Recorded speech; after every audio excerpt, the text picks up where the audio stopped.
Hello students, welcome back to the UPSC harbour.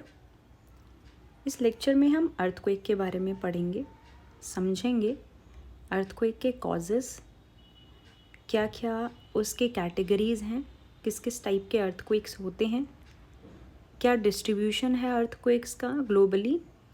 ये सब चीज़ें हम इस लेक्चर में कवर करेंगे। वेव्स के बारे में पढ़ेंगे, P&S वेव्स के बारे में पढ़ेंगे, शैडो जोन पढ़ेंगे। देरी ना करते हुए शुरू करते हैं।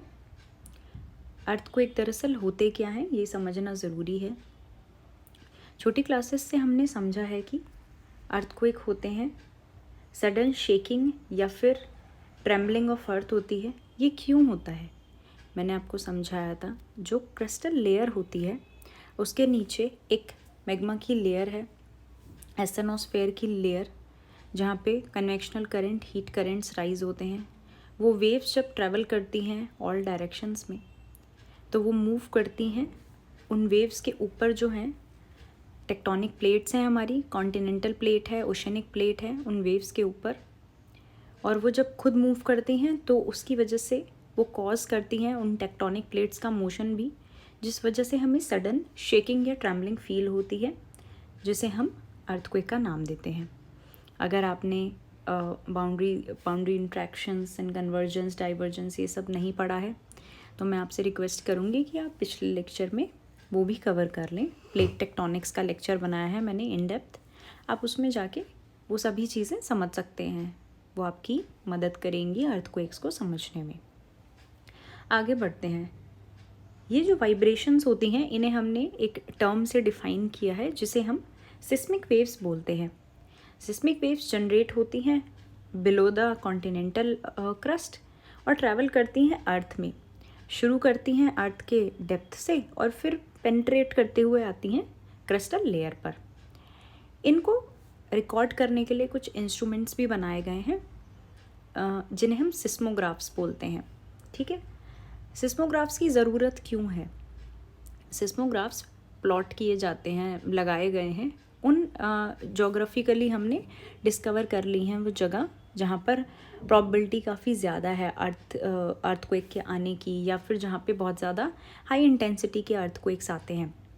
तो ऐसी जगहों पर सिस्मोग्राफ्स लगाए जाते हैं जिससे हमें इंटेंसिटी समझ आ सके कि अर्थक्वेक जो आ रहा है वो कितना इंटेंस है, कितना डिस्ट्रक्टिव हो सकता है। ओके, सो उसकी इंटेंसिटी पता लगाने के लिए और इन फ्यूचर प्रिवेंटिव मेजर्स लेने के लिए सिस्मोग्राफ का हम यूज़ करते हैं। इसमें दो टर्म्स हैं जो हमें याद रखनी है और कन्फ्यूजन नहीं रखना है इसमें बिल्कुल भी। जब अर्थक्वेक आता है तो उसका जो इनिशिएट जब वो होता है, स्टार्ट जब वो होता है तो below the crystal belt, crystal layer के नीचे, चाहे वो ओशनिक क्रस्ट हो या फिर चाहे वो कॉन्टिनेंटल क्रस्ट हो, क्रस्ट के नीचे से उसकी शुरुआत होती है। बिलो द क्रिस्टल बेल्ट जहाँ से उसकी शुरुआत होती है उसे हम हाइपोसेंटर या फिर आम भाषा में फोकस भी बोलते हैं। उसे हम यहाँ पर देखिए, इसे हम हाइपोसेंटर या फिर फोकस भी बोलते हैं। जहाँ से अर्थ के नीचे बिलो द क्रस्ट, जहाँ से वो पॉइंट, जहाँ से शुरुआत हो रही है अर्थक्वेक की, उसे हम हाइपोसेंटर या फोकस बोलते हैं। और उसके जस्ट ऊपर, डायरेक्टली अबव इट, जो ज़मीन पर यानी जो अपर सरफेस पर वो जो उसका एकदम परपेंडिकुलर उसका जो पॉइंट होता है उसे हम एपिसेंटर बोलते हैं। थ्योरी में पढ़ेंगे। Location below the earth surface where the earthquake start, earth surface के नीचे जहाँ से अर्थक्वेक स्टार्ट होता है उसे हम हाइपोसेंटर या फिर फोकस के नाम से जानते हैं। और the location directly above it, और उसके बिल्कुल ऊपर की तरफ जो लोकेशन है उसे हम एपिसेंटर के नाम से समझते हैं। आगे बढ़ते हैं। अर्थक्वेक के कुछ टाइप्स हैं। हम ऐसा समझते हैं कि अर्थक्वेक सिर्फ एक नेचुरल फेनोमेना है कि सिर्फ नेचर कॉज करता है अर्थक्वेक, बट आजकल के टाइम में काफ़ी ऐसी ह्यूमन एक्टिविटीज़ भी इन्वॉल्व हो गई हैं जिस वजह से अर्थक्वेक के आने के चांसेस दिन पर दिन बढ़ते जा रहे हैं। ह्यूमन अपने रिसोर्सेज एक्सट्रैक्शन के लिए माइनिंग के दौरान जो भी ब्लास्ट किए जाते हैं, डायनामाइट एक्टिविटीज़ होती हैं, उस रीज़न से भी अर्थक्वेक आने के चांसेस आ जाते हैं। वो शायद उतना सिवियर अर्थक्वेक नहीं होता, बट चांसेस उससे भी हो जाते हैं अर्थक्वेक आने के। तो सबसे पहले हम यही पॉइंट पढ़ेंगे। वैसे हम 4 कैटेगरीज में डिवाइड किया गया है। Human induced earthquake, volcanic earthquake जहाँ पे वॉल्केनो इरप्ट होता है, okay, tectonic earthquakes and fault zones. सबसे पहले हम समझेंगे ह्यूमन इंड्यूस्ड अर्थक्वेक।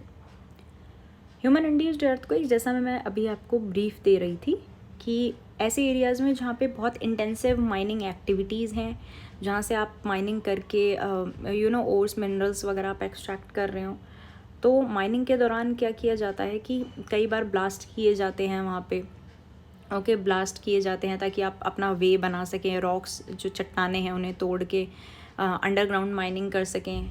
तो उस दौरान होता क्या है कि कई बार जो रूफ्स होती हैं, जो हम माइंस बनाते हैं, उनकी जो रूफ्स होती हैं अंडरग्राउंड माइंस की, वो कोलैप्स कर जाती हैं। कोलैप्स कर जाना मतलब वो गिर जाती हैं, ओके, जिस वजह से एक सडन शेकिंग जैसी फील होती है, उसे हम कोलैप्स अर्थक्वेक बोलते हैं।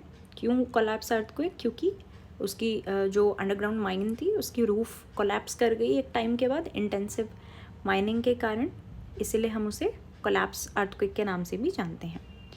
दूसरा हम पढ़ सकते हैं एक्सप्लोजन अर्थक्वेक्स। एक्सप्लोजन अर्थक्वेक्स, जैसा मैंने अभी आपको बताया, डायनामाइट वगैरह ब्लास्ट किए जाते हैं चट्टानों को तोड़ने के लिए ताकि वहाँ इजीली रास्ता बनाया जा सके, माइनिंग की जा सके।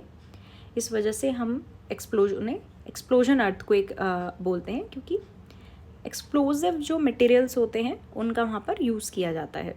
Earthquake based on depth of focus. Depth of focus means अब अगर अर्थक्वेक आ रहा है तो ऑब्वियसली क्रिस्टल प्लेट के नीचे कुछ मूवमेंट हो रहा है, प्लेट्स का कुछ मोशन हो रहा है, जिस वजह से वो कॉज कर रहा है अर्थक्वेक। बट हमारे अगर अर्थ की लेयर्स देखें तो बहुत सारी लेयर्स हैं, ऊपर क्रस्ट है, देन उसके बाद यहाँ पे स्टेनोस्फेयर है, upper mantle, lower mantle, then core है। तो कोर तक तो ऑब्वियसली ये नहीं जाती stage, even not even mantle तक, बट जो ऊपर का भी पोर्शन है ये एक बहुत वाइड पोर्शन है। सो इसमें हमने डिविजन्स कर रखे हैं, डिविजन्स किए हैं अर्थक्वेक के on the basis of depth of focus, यानी कितनी डेप्थ तक कितनी डेप्थ से कॉज हो रहा है वो अर्थक्वेक, उसको हमने डिवाइड किया है 3 पॉइंट्स में। जनरली जो अभी तक डेप्थ देखी गई है 0 से 700 किलोमीटर की रेंज में देखी गई है, जिसमें अगर अर्थक्वेक जो है उसका फोकस मैंने अभी आपको समझाया था ना, फोकस और हाइपोसेंटर जहाँ से इनिशिएट होता है अर्थक्वेक, तो वो 0 से अगर 70 किलोमीटर डीप है तो हम उसे बोलेंगे शैलो अर्थक्वेक्स, ऊपरी जो है लेयर में एक तरीके से। अगर वो 70 to 300 किलोमीटर तक जा रहा है तो हम उसे बोलेंगे इंटरमीडिएट अर्थक्वेक्स, और अगर उसकी जो फोकस की जो डेप्थ है वो 300 to 700 किलोमीटर है तो हम उसे बोलेंगे डीप अर्थक्वेक्स, ओके। सो ये भी आप याद रख लीजिएगा। वेडेटी बेनियोफ बहुत अच्छे से समझ लीजिएगा, वो बहुत इंपॉर्टेंट है प्लेट टेक्टोनिक्स में भी, वोल्केनिज्म में भी एंड अर्थक्वेक में भी।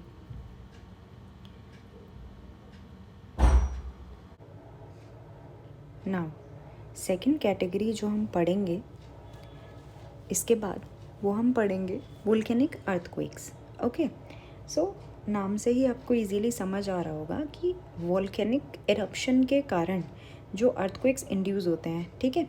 सो जब भी वोल्केनो निकलेगा, मैग्मा निकलेगा बाहर, ठीक है, जब भी मैग्मा निकलेगा तो वो इजीली तो फ्लो नहीं करेगा, है ना। मोल्टन मैग्मा होगा जो बहुत ज़्यादा बहुत एनर्जी से ऊपर आएगा, लावा फ्लो करता हुआ, बहुत ज़्यादा उसके अंदर प्रेशर डेवलप हो चुका होगा। तो जब वो इतना ज़्यादा हाई प्रेशर के साथ लावा बाहर की तरफ आएगा तो वो बहुत ज़्यादा स्ट्रेस फॉर्म करेगा रॉक्स के बीच में, है ना, स्ट्रेस फॉर्म करेगा रॉक्स की लेयर्स के नीचे, है ना, लिथोस्फेरिक प्लेट के नीचे। तो अब होगा क्या कि जब वो ऊपर आएगा इतने हाई प्रेशर के साथ तो ज़रूर वो कॉज करेगा प्लेट्स को टूटने में, या उनका ब्रेकिंग या उनकी ट्रेम्बलिंग उन्हें मूव करेगा, है ना। तो इसकी वजह से जो हमारा अर्थ का क्रस्ट है उसमें जैसे भी उसके एक तरीके से प्रेशर की वजह से, इंटेंस प्रेशर की वजह से जब लावा निकल रहा होता है उसकी वजह से भी जो हमारी एक तरीके से प्लेट्स मूव करती हैं क्रैक्स के कारण, यहाँ ग्राउंड क्रैक्स बनते हैं बहुत लार्ज, उनके कारण जो प्लेट्स मूव करती हैं इस टाइप के जो होते हैं इन्हें हम वोल्केनिक अर्थक्वेक बोलते हैं बेसिकली, क्योंकि ये वोल्केनो के इरप्शन के कारण, या फिर ज़रूरी ही नहीं कि वोल्केनो वहाँ निकल ही रहा हो सकता है कि कुछ प्रेशर नीचे क्रिएट हुआ हो, उस वजह से जो है वहाँ पर बहुत ज़्यादा हाई प्रेशर बनने की वजह से जो ग्राउंड क्रैक्स डेवलप होते हैं, उसकी वजह से जो रॉक मूव करती हैं, उसकी वजह से प्लेट्स के मूव करने की वजह से जो सडन ट्रेम्बलिंग या शेकिंग हमें क्रस्ट की फील हो सकती है, उसे हम वोल्केनिक अर्थक्वेक बोलेंगे। ठीक है, यहाँ पर थ्योरी दी गई है, आप स्क्रीनशॉट ले लीजिएगा ताकि आप आंसर मीन्स आंसर राइटिंग के लिए इसे आंसर अपनी लैंग्वेज में फॉर्म कर सकें। एक बार रीड भी कर लेते हैं जो मेंशन हुआ है। Special class of tectonic earthquake, जिसे हम समटाइम्स वोल्केनिक अर्थक्वेक बोलते हैं। These are confined to areas of active volcanoes. ज़्यादातर इनके जो हैं चांसेस हमें एक्टिव वोल्केनो के एरियाज़ में देखने मिलते हैं। Earthquake produced by stress changes in the solid rock. Solid rock के अंदर जो भी स्ट्रेस होता है, मैग्मा के विड्रॉल या फिर इंजेक्शन की वजह से, इन्हें हम वोल्केनिक अर्थक्वेक कहते हैं, जैसा मैंने आपको समझाया था। ठीक है, नेक्स्ट जो है वो हम पढ़ेंगे tectonic earthquakes. Tectonic earthquakes, tectonic का यहाँ मतलब सिंपल है प्लेट के मोशन से। तो प्लेट के मोशन से, जैसे कि पहले मैंने समझाया हुआ है आपको कि जो भी हमारी टेक्टोनिक प्लेट है ना, टेक्टोनिक प्लेट हमारी क्या है, जो हम इजी लैंग्वेज में अगर हम बोलें तो हमारी लिथोस्फेरिक जो प्लेट है जिसके ऊपर हमारा पूरा हैबिटेट है। ठीक है, ये प्लेट काफ़ी हार्ड है, सॉलिड है, बट असल में ये जो प्लेट है ये सॉलिड प्लेट है किसके नीचे, इसके नीचे तो जो है सेमी सॉलिड लेयर है, एक एस्थेनोस्फेयर की लेयर, जो मैंने आपको पिछली कुछ क्लासेस में समझाया था। एस्थेनोस्फेयर जो है उसकी सेमी सॉलिड प्लेट है जो मूव कर रही है, कन्वेंशनल करंट राइज हो रहे हैं। ये पूरी थ्योरी मैंने जो अभी क्लासेस हो चुकी हैं ऊपर उनमें मैंने समझाया है। अगर आपको नहीं आता तो आप पहले उनको रेफ़र कर सकते हैं। तो जब हमारी क्रस्ट की जो ये लेयर है, ये हमारी है ही एक मूव करती हुई, यानी एक जिसे हम कह सकते हैं सेमी सॉलिड लेयर के ऊपर। तो जैसे जैसे ये लेयर मूव करेगी वैसे वैसे हमारा ऊपर का क्रस्ट भी मूव करेगा, है ना। और अगर ऐसा हुआ कि आधा पोर्शन इधर और इधर, जो कि मैंने आपको राइजिंग लिम्स, फॉलिंग लिम्स, ये सब पूरे अच्छे से एक्सप्लेन किया है पहले, अगर इस तरीके से होगा और क्रस्ट अगर ब्रेक होगा, है ना, हमारे टेक्टोनिक प्लेट जो हैं मूव करेंगी, तो उनके मोशन की वजह से, अब देखिए स्टूडेंट्स, ये समझने का है कि ये नॉर्मल प्लेट्स नहीं हैं, ये लिथोस्फेरिक स्लैब्स जो हैं बहुत ही ज़्यादा जाइंट लिथोस्फेरिक स्लैब्स हैं। तो अगर इनका मोशन होगा तो इनका मोशन बहुत ज़्यादा बहुत इम्पैक्टफुल होगा। इनके मोशन की वजह से जो हमें शेकिंग फील होगी, इन्हीं अर्थक्वेक्स को हम टेक्टोनिक अर्थक्वेक्स बोलेंगे। एक बारी हम थ्योरी से समझते हैं बेहतर अंडरस्टैंडिंग के लिए। Most common ones are tectonic earthquake. ठीक है, मोस्ट कॉमन क्यों है, क्योंकि जो भी एस्थेनोस्फेयर है वो हर वक्त मूव कर रहा है, वो स्टेबल नहीं है कभी भी। Although these earthquakes look pretty solid place from the surface, it's actually active below the surface. जो मैंने अभी आपको समझाया कि ऊपर से आपको कोई वोल्केनो इरप्शन नहीं दिखेगा, है ना, ऊपर शायद आपको बहुत ज़्यादा ब्रेकिंग या किसी प्लेट का ऐसे सेपरेशन भी ना देखने मिले, लेकिन अगर आप नीचे जाएंगे सरफेस के, तो वहाँ पे बहुत ज़्यादा क्या है, एक्टिवली ये चीज़ चल रही है। कहाँ, एस्थेनोस्फेयर में। The earth is made up of 4 basic layer, generally 3 solid crust है ना, हॉट, यहाँ पे 4 जो है बेसिकली जो डिवीज़न किया गया है ना, वो इन्होंने कोर को जो है सब डिवाइड कर दिया है, क्योंकि मैंने समझाया है कि जो आउटर कोर है वो लिक्विड होता है, सॉलिड इनर कोर होता है, तो उसको इन्होंने फर्दर डिवाइड कर दिया। नॉर्मली आप समझ सकते हैं कि 3 है, crust, mental and core. Tectonic plate जो कि लिथोस्फेरिक प्लेट्स हैं, हर वक्त वो शिफ्ट कर रही हैं। क्यों, क्योंकि नीचे है viscous, highly viscous, slow flowing mantle layer, जिसे मैंने समझाया एस्थेनोस्फेयर कहते हैं। This non stop movement causes stress on the earth crust. ये जो नॉन स्टॉप मूवमेंट है कॉज कर रहा है कि अर्थ क्रस्ट पे भी ये काफ़ी स्ट्रेस बनाता है। जब थोड़े से स्ट्रेस होते हैं, अब देखिए इसी से आप देख सकते हैं कि हम कई बार बात करते हैं ना कि कितने इंटेंसिटी का है अर्थक्वेक। तो जब कम स्ट्रेस बनाएंगे तो हम बोलेंगे कि लो इंटेंसिटी से शायद हमें शेकिंग, ट्रेम्बलिंग महसूस हो, और वहीं अगर स्ट्रेस बहुत हाई हो जाएगा तो इसकी वजह से क्रैक्स या फिर फॉल्ट्स डेवलप हो जाएंगे। When tectonic plates move, ये मूवमेंट करती हैं और फॉल्ट क्रिएट करती हैं, है ना। इन्हीं ये जो फॉल्ट लाइन क्रिएट होती हैं, convergent divergent zones and transform boundaries बनती हैं, ये भी मैं आपको पहले समझा चुकी हूँ। The point where the energy is release is called the focus, ये मैंने आपको इसी लेक्चर के शुरुआत में समझाया था। ऑल्टरनेटिवली इट इज़ नोन है, जहाँ से ये सब चीज़ें शुरू होती हैं उस पॉइंट को हम फोकस या हाइपोसेंटर भी बोलते हैं, और जहाँ ये ऊपर आती हैं अर्थ के क्रस्ट पर तो उसे हम एपिसेंटर के नाम से जानते हैं। देन हमारा आता है last, fourth and the last category, that is fault Jones.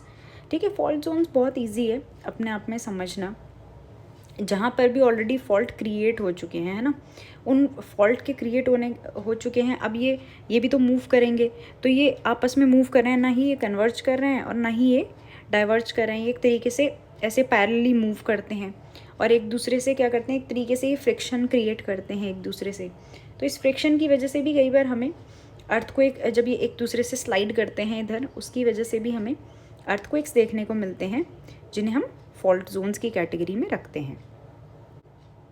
अब देखते हैं किस तरीके से डिस्ट्रीब्यूशन हुआ है ग्लोबली, यानी अगर हम अपने अर्थ की बात करें तो अर्थ पर किस जोन में किस तरीके से कहाँ कहाँ अर्थक्वेक जो हैं वो अभी तक हमें देखे जा चुके हैं कि कहाँ ज़्यादा अर्थक्वेक्स आने की संभावनाएं होती हैं और कहाँ पर अर्थक्वेक आने की संभावनाएं कम होती हैं। तो इस तरीके से अगर हम कैटेगराइज करें तो 3 लार्जर जोन्स बनाए गए हैं अर्थक्वेक के, जिसमें कि जो सबसे बड़ा जोन है और यहाँ पर लिखा है जो कंट्रीब्यूट कर रहा है लगभग 81% ऑफ द लार्जेस्ट अर्थक्वेक्स, वो है रिंग ऑफ फायर। ठीक है, रिंग ऑफ फायर मैंने बताया हुआ है, सरकम पैसिफिक सिस्मिक बेल्ट है वो, जहाँ पर बहुत ज़्यादा वॉल्केनिक इरप्शंस भी देखे जाते हैं, वहीं पर बहुत ज़्यादा अर्थक्वेक्स भी देखे जा सकते हैं। मैप के साथ मैंने आपको समझाया हुआ है वो पूरा रीजन, है ना। पिछली क्लास अगर आप देखेंगे तो मैंने वो पूरा अच्छे से आपको मैप के साथ समझाया है कि कहाँ क्या है रिंग ऑफ फायर और किस तरीके से वहाँ पर हवाईन आइलैंड फॉर्म हुए हैं वॉल्केनिक इरप्शंस के कारण। तो वॉल्केनो की क्लास में मैंने आपको काफ़ी हद तक रिंग ऑफ फायर समझाया हुआ है। सरकम पैसिफिक सिस्मिक बेल्ट है ये, है ना, और यहाँ पर लगभग मोस्ट जो लार्जेस्ट अर्थक्वेक्स हैं वो यहीं आकर होते हैं। नेक्स्ट जो हमारी है वो है एल्पाइड अर्थक्वेक, जो कि मिड कॉन्टिनेंटल बेल्ट है, जावा और Sumatra through the Himalayas, Mediterranean and out into the Atlantic. Mid continental belt है ये, जावा से सुमात्रा की तरफ, और ये कंस्टिट्यूट कर रही है लगभग 17% of the world's largest earthquake. ये फैक्ट्स हैं स्टूडेंट्स, ठीक है, बहुत मतलब बहुत ज़्यादा से इम्पॉर्टेंट नहीं है, बट मैं ऐसा समझती हूँ कि अगर मेंस में इस पर क्वेश्चन बनता है तो अगर आप ये पॉइंट्स लिखेंगे, फैक्ट्स लिखेंगे, तो वो एक एडेड एडवांटेज होगा। तो अगर आप हो सके तो ये याद कर लें तीनों, और नहीं भी तो एटलीस्ट ये याद रखें कि सरकम पैसिफिक बेल्ट जो है, रिंग ऑफ फायर जो एरिया है, वो कंस्टिट्यूट कर रहा है most of the largest earthquakes.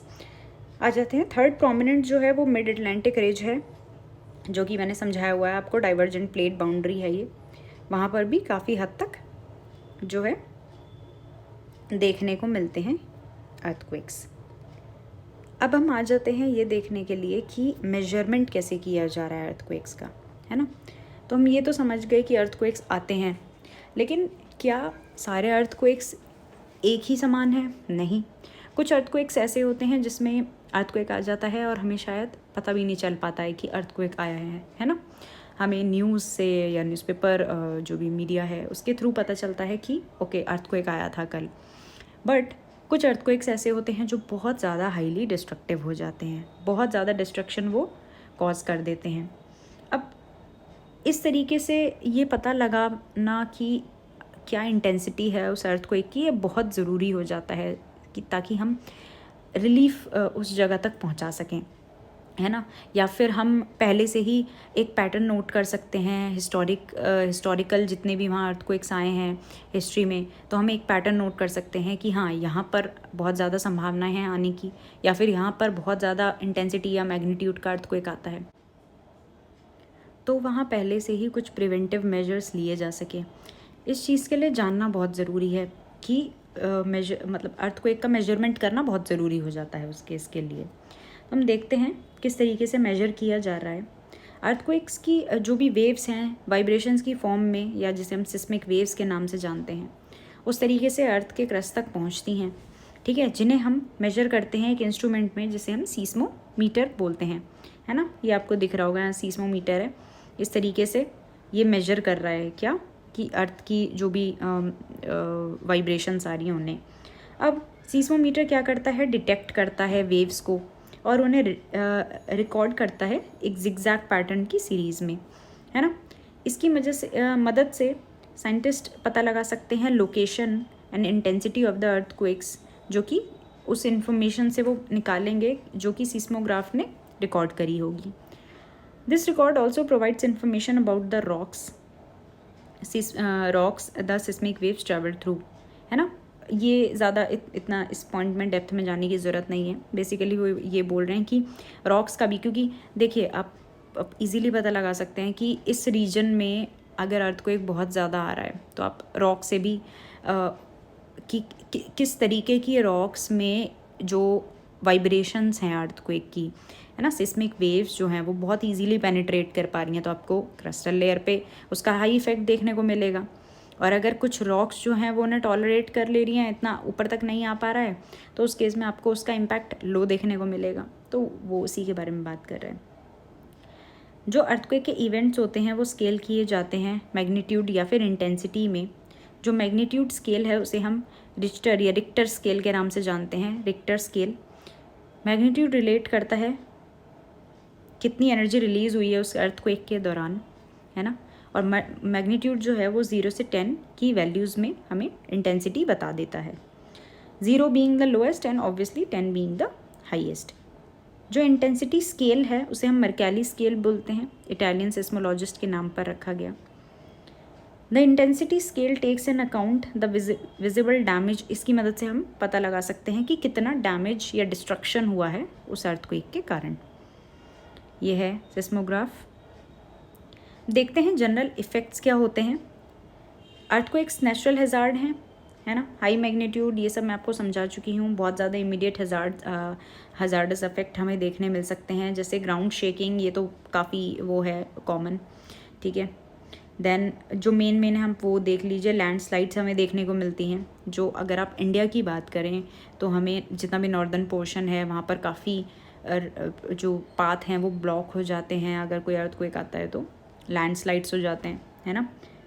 Then उसके बाद एवलांचेस देखने को मिल सकते हैं, ग्राउंड डिस्प्लेसमेंट देखने को मिल सकते हैं, फायर्स देखने को मिल सकती हैं, सुनामी, क्योंकि अगर ऐसी जगह आ रहा है जहाँ पे ओशनिक रीजन है बहुत ज़्यादा, तो अब बहुत ही ये स्वाभाविक सी बात है कि अगर ज़मीन हिलेगी तो उसके ऊपर का जितना भी वाटर है, ओशनिक कंटेंट है, वो सब मूव करेगा, उसकी वजह से सुनामी देखने मिल सकती है। स्ट्रक्चरल कोलैप्स, है ना, flood from the dams and levee failures.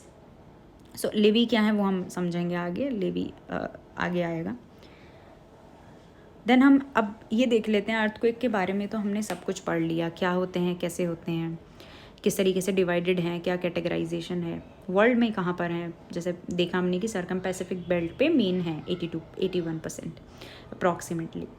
But हमें ये जानना ज़रूरी है क्योंकि कल को जब भी आप डिपार्टमेंट में जाएंगे, सिविल सर्वेंट बनेंगे, तो आपको अपने कंट्री के लिए वर्क करना होगा, IAS बनेंगे, IPS बनेंगे, तो आपको पता होना चाहिए कि जो अपने कंट्री में है वहाँ अर्थक्वेक किस तरीके से, कहाँ किस रीजन में बहुत ज़्यादा अर्थक्वेक प्रोन एरियाज़ हैं। या फिर एक चीज़ होती है ना कि ये जगह अर्थक्वेक प्रोन है बट वो जगह इतने अच्छे तरीके से तैयार है, इतने प्रिवेंटिव मेजर्स वहाँ लिए जा चुके हैं कि अगर अर्थक्वेक आएगा भी तो एक उस इतना शायद हैज़ार्ड हो ना पाए उस जगह पर, है ना, टॉलरेट कर सके। बट कुछ जगहें ऐसी हैं जो बहुत ज़्यादा अंडर डेवलप्ड एरियाज़ हैं कि अगर वहाँ अर्थक्वेक आता है तो वो बहुत ही ज़्यादा हैज़ार्डस हो सकता है। लाइक हो सकता है अर्थक्वेक की इंटेंसिटी कम हो, स्टिल वो बहुत ज़्यादा वहाँ पे हैज़ार्ड कर दे। तो इसके लिए एज अ डिस्ट्रिक्ट एडमिनिस्ट्रेटर या फिर आप डिपार्टमेंट में जैसे जाएंगे तो आपको ये चीज़ें पता होनी चाहिए कि जिस जोन में आप काम कर रहे हैं, या एक जनरल आइडिया कि इंडिया में कहाँ कहाँ किस तरीके से जो है अर्थक्वेक्स अकर पास्ट में हो चुके हैं और उससे हमें क्या सीखने मिलता है। एक बारी हम ये मैप देख लेते हैं, इससे बिल्कुल क्लियर हो जाएगा। साइड में अगर आप देखेंगे तो यहाँ पे इंटेंसिटीज़ डिवाइडेड हैं। 2 जो है लो इंटेंसिटी है, जैसे जैसे नंबर बढ़ रहा है इंटेंसिटी बढ़ रही है। हम मेन अपना फोकस यहाँ रखेंगे ये समझने में कि ऐसे कौन से जोन्स हैं जहाँ बहुत सिवियर है इंटेंसिटी, है ना, क्योंकि उन पे हमें सबसे पहले ध्यान देना है। तो सबसे पहले आप अगर ये देखेंगे इधर, है ना, अंडमान एंड निकोबार, स्वाभाविक है वॉल्केनिक इरप्शंस होंगे, इस वजह से अर्थक्वेक भी ज़्यादा देखने मिलेंगे, तो हमारा अंडमान निकोबार। देन इधर अगर आप आएंगे, नॉर्थ ईस्ट पूरा जो है अर्थक्वेक प्रोन एरिया है, बहुत ज़्यादा अर्थक्वेक आते हैं, तीव्र अर्थक्वेक आते हैं, और कहीं ना कहीं उतना अभी भी उतना डेवलपमेंट वहाँ हुआ नहीं है कि जिस वजह से वो इतना टॉलरेट कर सकें अच्छे से, तो ये जो है ख़ास इन पे ध्यान देना चाहिए। देन इधर जो है पोर्शन ये हमारा बिहार की तरफ, उत्तराखंड के पोर्शन है, देन हिमाचल, है ना, आपका जम्मू एंड कश्मीर, और इधर ये कच्छ, बेसिकली गुजरात का रीजन। तो ये जो है ये रेड जोन है, इनको 5th जो है आपको दिया गया है कैटेगरी, और ये बहुत ज़्यादा सिवियर और हाई इंटेंसिटी के यहाँ पे जोन्स हैं ये, तो यहाँ खास ख्याल। देन उसके ऊपर अगर आप देखेंगे ये जो येलो कलर से डिफाइंड है, या आप ऑरेंज जो भी आप देख पा रहे होंगे, ये वाला जो है 4th सिवियर इंटेंसिटी है, ये पूरा एरिया कवर हो जा रहा है एक तरीके से, जो नॉर्थ ईस्टर्न बेल्ट जो है हमारी पूरी कवर हो जा रही है ना।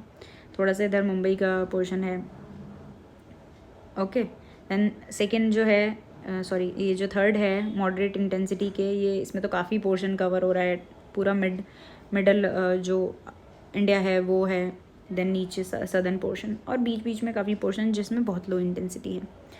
तो कहने का मतलब ये है कि ये सब जो डेटा है ये कलेक्ट किया गया है, बहुत सालों का डेटा, कि किस तरीके से अर्थक्वेक अकर हुए हैं आज तक, है ना, क्योंकि वोल्केनो हो, अर्थक्वेक हो, बहुत हद तक हम आज के टाइम पे साइंटिफिक डिस्कवरीज एडवांसमेंट की मदद से पता तो लगा पाए हैं कि कहाँ आ रहे हैं, कहाँ, जैसे वोल्केनोज में भी हम देखते हैं कि कहाँ एक्टिव है, कहाँ डोरमेंट है, कहाँ एक्सटिंक्ट हो चुके हैं, लेकिन स्टिल ये क्रिस्टल लेयर के नीचे क्या चल रहा है ना, बहुत कुछ तो हम साइंटिफिक एविडेंसेस से प्रूफ कर पाए हैं, लेकिन स्टिल क्योंकि हमारी वहाँ रीच अभी तक वहाँ नहीं है, हमने देखा नहीं है वहाँ जाके, तो हम बहुत कुछ ऐसे प्रूफ्स के साथ नहीं कह सकते कि हाँ यही होगा, है ना। हम ये नहीं बता सकते कि अब यहाँ अर्थक्वेक नहीं आएगा, या अगर मैंने जैसे फॉर एग्जांपल बोला कि यहाँ पे लो इंटेंसिटी है, तो इसका कोई एविडेंस नहीं है कि हाँ लो इंटेंसिटी है तो हमेशा लो इंटेंसिटी है, क्योंकि you never know what is going on behind the lithospheric plate. So बहुत कुछ पता लगा पाए, लेकिन स्टिल बहुत चीज़ें ऐसी हैं जो हम श्योरिटी से नहीं बोल सकते कि हाँ वोल्केनिक इरप्शन हो सकता है, या यहाँ पे वोल्केनिक इरप्शन बिल्कुल नहीं हो सकता है, अर्थक्वेक है फॉर दैट मैटर। लेकिन हमें अब जिस एग्ज़ाम की तैयारी कर रहे हैं, आपको ये चीज़ बहुत अच्छे से पता होनी चाहिए कि कल को अगर आपकी पोस्टिंग हो जाती है लेट्स से अंडमान में, या फिर आपकी पोस्टिंग हो जाती है गुवाहाटी में, सो आपको वहाँ एडमिनिस्ट्रेशन के साथ साथ ये चीज़ भी ध्यान रखनी है कि जिस एरिया में मैं वर्क कर रहा या रही हूँ वो एरिया जो है प्रोन टू अर्थक्वेक है, तो मुझे पहले से ही कुछ प्रिवेंटिव मेजर्स रखने हैं कि भाई कल को अगर अर्थक्वेक आता है तो उस केस में मुझे यहाँ पर पहले से ही ये चीज़ें रेडी रखनी है कि मैं ये जो भी काम है वो करूँगा या करूँगी, ठीक है। तो इसके लिए ये जो है समझना भी बहुत ज़रूरी था। क्वेश्चन अगर आता है डायग्राम बनाकर अगर आप रफली भी शो कर देंगे कि सिवियर जोन्स क्या हैं, तो बहुत ही ज़्यादा वो बेटर हो जाएगा कि आपने बता दिया कि क्या कैटेगरीज़ में डिवाइडेड है, किस तरीके से वर्ल्ड में डिवाइडेड है, इंडिया में एक मैप बना दिया रफ, तो that will be very helpful. तो मैं समझती हूँ कि मैं आपको ये जो है टॉपिक समझा पाई होंगी अच्छे से। अगर आपको ये समझ आया है तो आप बाकी वीडियोस भी रेफ़र कर सकते हैं अपने बाकी टॉपिक्स की कंसेप्चुअल अंडरस्टैंडिंग के लिए। प्लेलिस्ट फॉलो कर सकते हैं। फ़िज़िकल ज्योग्राफी में पढ़ा रही हूँ अभी। फ़िज़िकल ज्योग्राफी के बाद मैं कोशिश करूँगी ज्योग्राफी के बाकी पोर्शंस कवर करूँ, प्लस बाकी जो भी सब्जेक्ट्स हैं स्पेसिफ़िकली अगर मैं बोलूँ तो जनरल स्टडीज़ के जो भी सब्जेक्ट्स हैं उन्हें इन डेप्थ और अच्छे से मैं एलाबरेट करते हुए स्लाइड्स की मदद से, मैं स्लाइड्स में जो भी बोलती हूँ पढ़ाती हूँ सब कुछ स्लाइड्स में से पढ़ाती हूँ और उन्हें मेंशन करती हूँ कि आप साथ के साथ अच्छे से नोट्स बना सकें। मैं वर्बली जो पढ़ाऊँगी शायद आप एज इट इज़ वो आंसर में नहीं लिख सकते, तो किस तरीके से टेक्निकल लैंग्वेज में आपको फ्रेम करना है, ये सब चीज़ें मैं ऑलरेडी स्लाइड्स प्रिपेयर करके लाती हूँ ताकि आप अच्छे से उनके स्क्रीनशॉट्स ले सकें या उन्हें नोट डाउन कर सकें। तो मैं आशा कर रही हूँ कि आपके लिए ये जो वीडियो लेक्चर्स हैं ये हेल्पफुल हो रहे होंगे। अगर हाँ तो आप इस लेसन को लाइक कर सकते हैं, शेयर कर सकते हैं अपने फ्रेंड्स के साथ, और आगे के लेक्चर्स भी फॉलो कर सकते हैं। So thank you so much guys for attending, keep learning.